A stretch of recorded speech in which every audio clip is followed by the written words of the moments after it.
Active से passive voice बनाने के दूसरी वीडियो में आज हम सीखेंगे इम्पेरेटिव सेंटेंसेस और डब्ल्यूएस वर्ड के सेंटेंसेस का पैसिव वॉइस बनाना। तो सबसे पहले शुरू करते हैं इम्पेरेटिव सेंटेंसेस से वे वाक्य जिनमें आदेश यानी ऑर्डर, एडवाइस, सलाह, रिक्वेस्ट, प्रार्थना आदि का भाव होता है इम्पेरेटिव सेंटेंस कहलाते हैं।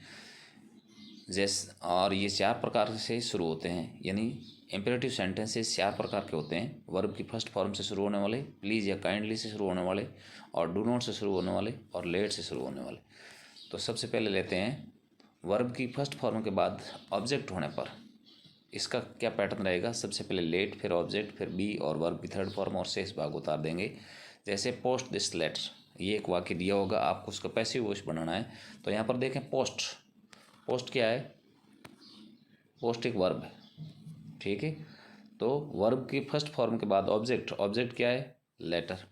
पोस्ट दिस लेटर, इसको कैसे बनाएंगे, ये फॉर्मूला लगाना है, let plus object plus be plus verb की थर्ड फॉर्म। तो let this letter be posted. Next, bring a glass of water, bring a glass of water, इसको बनाएंगे पैसिव। तो let a glass of water be brought. Next, call the doctor, इसका passive बनेगा let the doctor be called. Wash your hand, passive बनेगा let your hand be washed. यहाँ देखें late सबसे पहले, ये जो पैटर्न है इसको आपको फॉलो करना है। इस पैटर्न को late plus object plus verb B और वर्ब की थर्ड फॉर्म। तो आप सीख गए होंगे कि वर्ब की फर्स्ट फॉर्म होने के बाद इम्पेरेटिव सेंटेंस का किस प्रकार से पैसिव वॉइस बनाया जाता है। तो ऐसे वाक्यों में जो वर्ब की फर्स्ट फॉर्म से शुरू होते हैं उसके अंदर आप लेट लिखना है सबसे पहले, और फिर ऑब्जेक्ट, और उसके बाद अन्य चीज़ें। चलो नेक्स्ट, वर्ब की फर्स्ट फॉर्म के बाद ऑब्जेक्ट न होने पर, यानी ऑब्जेक्ट हो ही ना हो, जैसे कीप क्वाइट, यहाँ पर कोई ऑब्जेक्ट है ही नहीं, शांति बनाए रखें। तो इसको किस प्रकार से बनाएंगे, you are order to keep quiet. Get out, बाहर निकल जाओ, तो इसका कैसे बनाएंगे, you are order to get out. Come here, इधर आओ, इसका पैसिव बनेगा you are order to come here. Work hard, कड़ी मेहनत करो, you are advise to work hard. Help me, मेरी सहायता करो, you are requested to help me. तो इन वाक्यों के अंदर देखें आप कोई ऑब्जेक्ट नहीं है, सिर्फ एक वर्ब है और दूसरा उसके बाद में ऑब्जेक्ट है ही नहीं, कीप क्वाइट, ठीक है। इस प्रकार से जो वाक्य है उनके अंदर आपको जैसा भाव है उसके अनुसार, ऑर्डर है, रिक्वेस्ट है, एडवाइस्ड है, उसके अनुसार लिखना है। कीप क्वाइट, यहाँ देखें शांति बनाए रखें, तो आपको कोई बड़ा कह रहा है कि शांत रहो, चुप रहो, तो ऑर्डर दिया गया है, तो you are order to keep quiet. दूसरे में देखें गेट आउट, यानी आपको बाहर निकलने के लिए कहा गया है, यानी ऑर्डर दिया गया है, तो you are order to get out. तो इस प्रकार के वाक्य जिसमें वर्ब की फर्स्ट फॉर्म के बाद ऑब्जेक्ट नहीं होता है, वाक्य के भाव के अनुसार यू आर ऑर्डर या यू आर एडवाइज्ड या यू आर रिक्वेस्टेड टू आदि का प्रयोग किया जाता है। नेक्स्ट, वाक्य प्लीज़ या काइंडली से शुरू होने वाले, यानी जो वाक्य प्लीज़ या काइंडली से शुरू होते हैं उनमें क्या करेंगे, यू आर रिक्वेस्टेड टू और उसके बाद प्लीज़ या काइंडली जो भी हो उसको ले करके छोड़ करके पूरा वाक्य को उतार देंगे। जैसे please give me your pen, तो you are requested to give me your pen.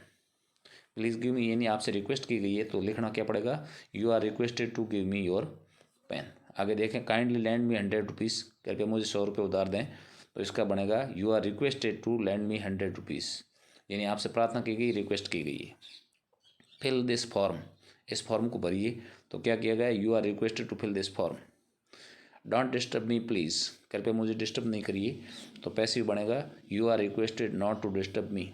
तो अब देख लिया आपने कि जो इम्पेरेटिव सेंटेंसेस प्लीज़ या काइंडली से शुरू होते हैं, ऐसे वाक्यों के अंदर प्लीज़ काइंडली को छोड़ देते हैं और फिर वाक्य के अंदर जैसा भाव है उसके अनुसार सबसे पहले लिख देते हैं यू आर रिक्वेस्टेड टू या यू आर ऑर्डर टू या रिक्वेस्टेड टू ही आएगा।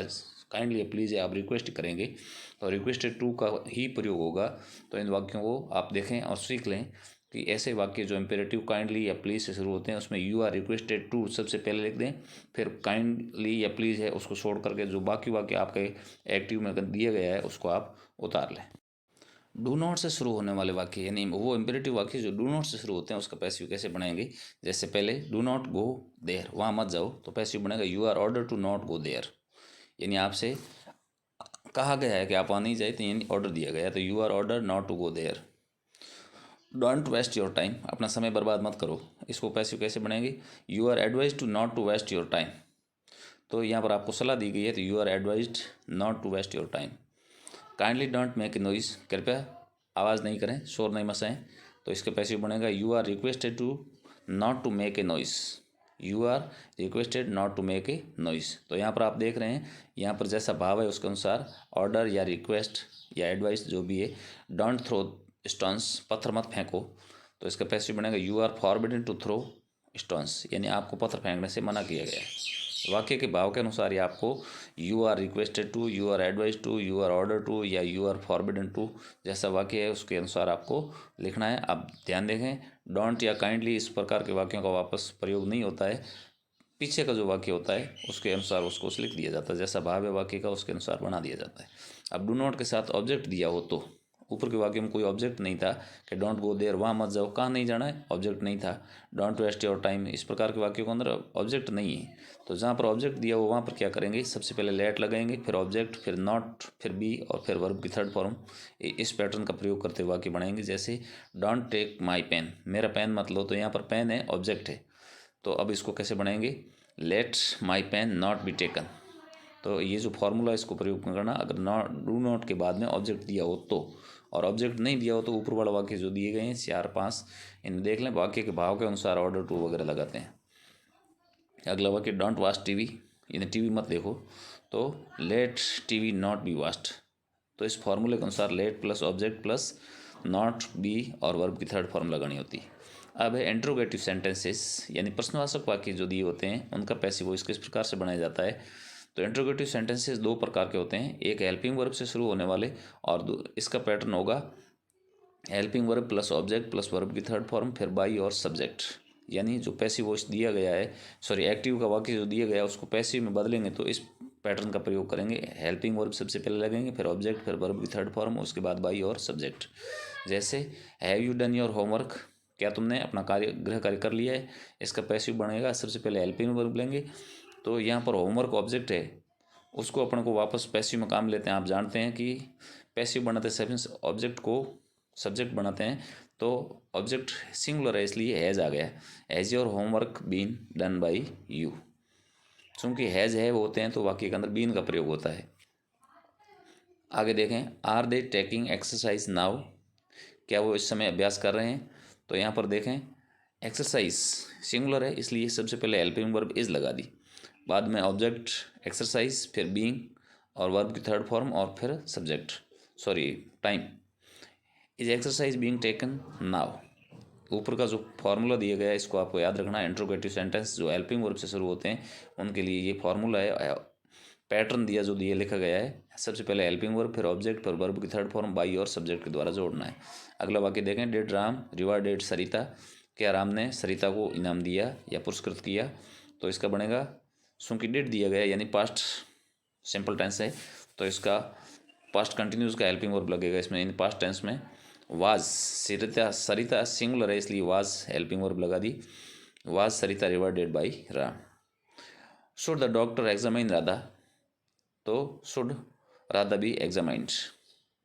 अब WS वर्ड से शुरू होने वाला वाक्य, यानी इंट्रोगेटिव वाक्यों में WS वर्ड से शुरू होने वाले वाक्यों का अब अपन पैसिव बनाएंगे। तो यहाँ पर देखें, WS में कई होते हैं चीज़ें, उनमें से आप देखो हु और होम को छोड़कर से सभी WS वर्ड, जैसे why, when, where, which, what, how, ये हो तो पैसिव वॉइस में इसको ज्यों का त्यों लिखते हैं।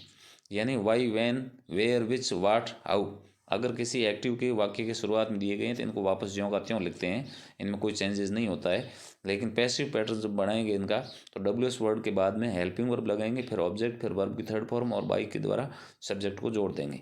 जैसे पहला वाक्य, when will you publish a new book, तुम नई पुस्तक कब प्रकाशित करोगे। तो पैसिव बनेगा when will a new book be published by you. यानी ये जो ऊपर लाल रंग में पैटर्न दिया गया है, WS word plus helping verb plus object plus verb की थर्ड फॉर्म प्लस बाई और सब्जेक्ट, इसका प्रयोग करते हुए आप WS वर्ड जो वो और होम से शुरू नहीं होते उनके लिए है ये।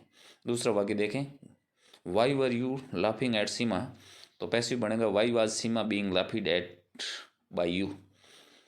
अगला वाक्य, what did you play in the evening, what was played you by you in the evening, यानी ऊपर के इस पैटर्न का प्रयोग करके आपको WH वर्ड जो हु और whom से शुरू नहीं होते हैं उनका पैसिव वॉइस बनाना है। अगला देखें, how does she sing a song, तो how is song a how is a song sung by her. अगला WS यानी हु से शुरू होने वाले वाक्यों को कैसे बनाते हैं, ये हु और whom दो स्पेशल है, इनको देखें। जो हु से शुरू होते हैं उनको बाई whom में बदल देते हैं। Pattern by whom plus helping verb plus subject plus verb की थर्ड फॉर्म। जैसे पहला वाक्य हु कॉल्ड मी, तो वाक्य हु से शुरू हो रहा है एक्टिव का, इसको पैसिव बनाएंगे तो बाई whom लगा देंगे। By whom was I called, यानी वाक्य का टेंस है उसके अनुसार आपको हेल्पिंग वर्ब लगानी है और फिर सब्जेक्ट और उसके बाद वर्ब की third form. Who can teach you, तो हु को बाई whom में बदलते हैं, तो देखें पैसिव कैसे बनता है। By whom can you be taught, can helping verb ऊपर एक्टिव में दी गई है, उसके साथ जहाँ पर भी मोड लाता है उसके साथ बी आता है, तो can you be taught. Who wrote the application, प्रार्थना पत्र किसने लिखा, तो हु से शुरू हो रहा है इसलिए by whom was the application written. Who wrote इस वाक्य से स्पष्ट होता है कि पास्ट सिंपल का है, तो इसमें वाज हेल्पिंग वर्ब लगा दिए। हु रॉट द एप्लीकेशन, इसको by whom was the application written. Who will help Tapas in his difficulty, यानी तपस को उसकी कठिनाई में सहायता किसने की, तो by whom will Tapas be helped in his difficulty. Next वो वाक्य जो whom से शुरू होते हैं, whom से शुरू होने वाले वाक्यों के लिए whom को who में बदल देते हैं। यहाँ ध्यान देना है कि who हो तो बाई whom में बदल देते हैं और whom हो तो who में बदल देते हैं। इसका पैटर्न ये रहेगा, who plus helping verb plus verb की third form plus by plus object. अब इसका वाक्य देखें, whom डू यू लाइक, इसको पैसिव बनाएंगे तो who is like by you, तो whom लिखा हुआ उसके स्थान पर who लिख दिया। डू यानी प्रेजेंट सिंपल का है तो इज हेल्पिंग वर्ब लगा दी लाइक बाई यू। अगला वाक्य, whom did Ramesh suggest, passive बनेगा who was suggested by Ramesh, यानी ऊपर का पैटर्न को फॉलो करते हुए इस वाक्य को चेंज करना। सबसे पहले who लिखना है, जो वाक्य whom से शुरू होते हैं, उसके बाद हेल्पिंग वर्ब लिखनी है ऑब्जेक्ट के अनुसार और फिर वर्ब और बाई के द्वारा ऑब्जेक्ट को जोड़ देना है। whom did you write a letter, यहाँ पर देखें तो सबसे पहले आएगा whom के स्थान पर who लिखना है। डिड है पास्ट टेंस तो हेल्पिंग वर्ब वाज और फिर वर्ब की third form written by you a letter. whom has she invited in the party, passive बनेगा who has been invited by her in the party. Thanks for watching, इस video को like subscribe और share कीजिए दोस्तों। और passive active का जो pattern है वो लगभग आज 3 वीडियो के द्वारा पूरा कर दिया गया है, तो आप चाहें तो इनके आई बटन में आपको वीडियो के लिंक उपलब्ध हो जाएंगे या आपके एंड स्क्रीन में जो दिखाई दे उसको आप टच करके एक्टिव पैसिव के तीनों वीडियो देख करके इस टॉपिक को आप क्लियर कर सकते हैं। सेकेंडरी बोर्ड के लिए बहुत ही महत्वपूर्ण टॉपिक है जो आपको याद रखना चाहिए, ये नंबरिकल पॉइंट है। तो thanks for watching, like share और सब्सक्राइब चैनल। थैंक्स।